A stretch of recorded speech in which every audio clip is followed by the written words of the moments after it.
Voilà des points gratuits, gratos, que tu peux même pas laisser passer au bac. Les primitives. Si tu as un problème avec ça, mon ami, assieds-toi calmement, doucement. On va t'expliquer, tu vas comprendre. T'inquiète pas que à la fin de cette vidéo, tu comprendras ce concept de primitive pour ne plus laisser passer tes points au bac. Alors les amis, un abonnement, un like, un partage si cette vidéo vous a aidé et on se retrouve juste après pour traiter le sujet.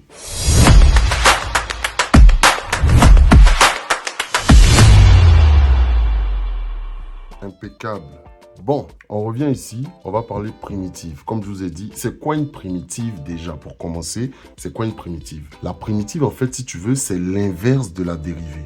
D'accord? Je t'ai fait un petit schéma ici pour que tu visualises un peu plus ces notions. Par exemple, vous avez déjà vu la dérivée de la fonction ln de u. Quand j'ai une fonction ln de u, sa dérivée, c'est u' sur u. Eh bien, pour la primitive, c'est la même chose, mais dans le sens contraire. Lorsque ma forme de base est u' sur u, ma primitive est ln de u.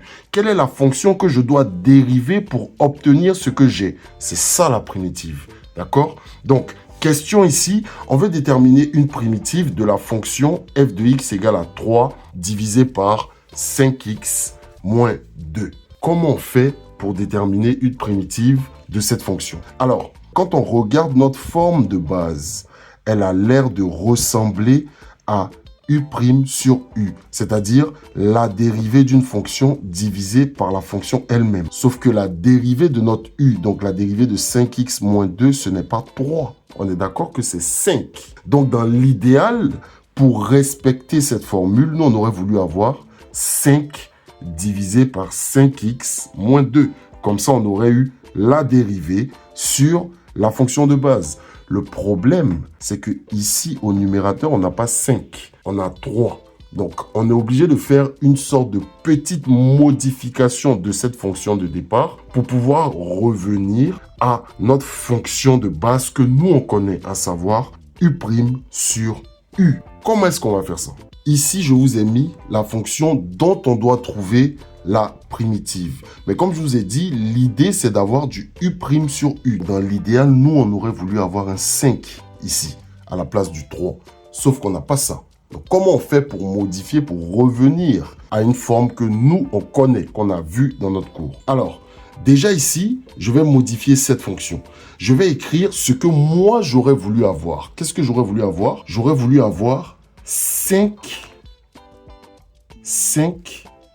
divisé par 5x moins 2.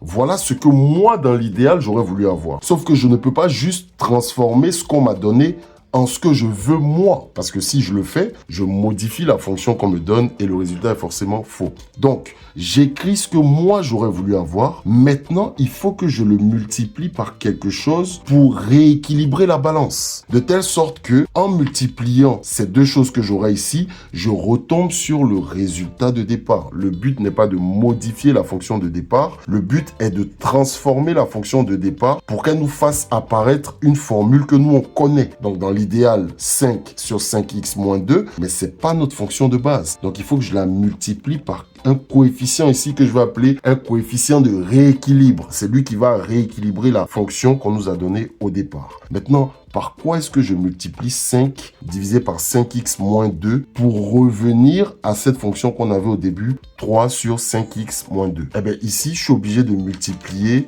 par 3 sur 5. Ne quittez pas la vidéo, je vous vois déjà commencer à faire des yeux. Je m'explique.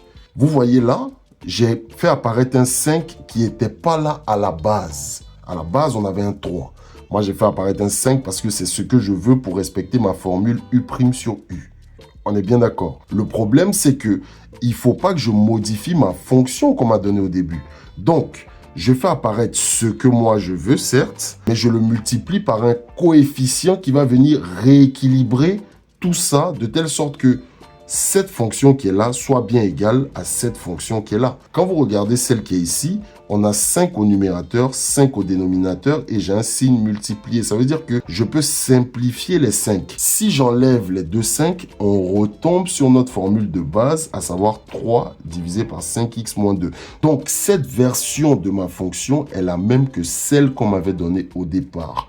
La seule différence, c'est que je l'ai transformée pour pouvoir faire apparaître une forme de base que moi je connais, à savoir U' sur U, qui est marqué ici, accompagné de ce petit coefficient de rééquilibrage là, de rééquilibre, qui va venir agencer toutes les parties de cette nouvelle fonction de telle sorte qu'elle soit toujours identique à la fonction de départ. Donc maintenant que j'ai fait cette transformation, je vais identifier la forme de base de ma fonction. F de x est sous la forme de quoi? F de x ici, voilà notre nouveau f de x. Il est sous la forme de 3/5 multiplié par U' sur U.